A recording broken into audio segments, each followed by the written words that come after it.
Dalay ko ng Ginoo sa tanang panahon. Karon padulong mi sa church.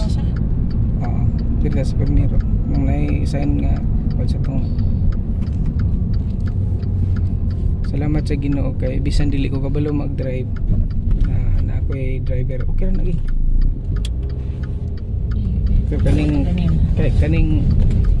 Kaning dili kabalo mag-drive mga igsoon kay mayo kayong mo-comment. Ngano kana no? So ang mag-drive na hinuon mangutana siya adre ko muliko. Maulaw ta.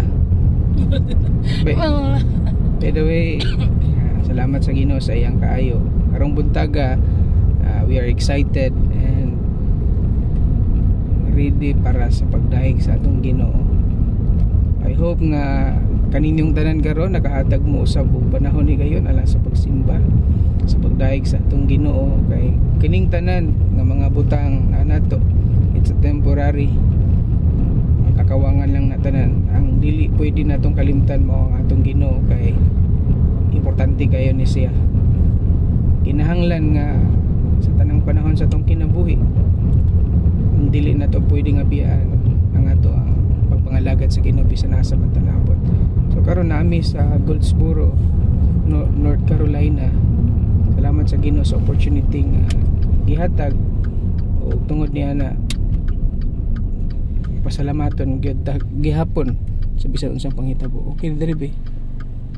Okay na diri.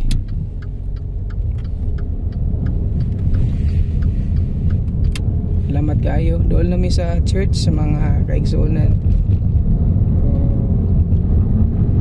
Padayon ta sa pakigbisog sa atong pagpangalagad sa Ginoo.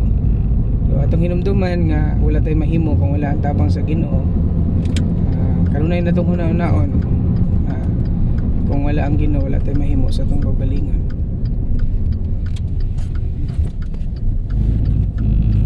Wala jud mi. Praise the Lord.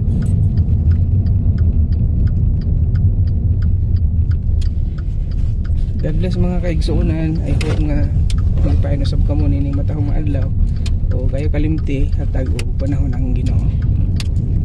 God bless.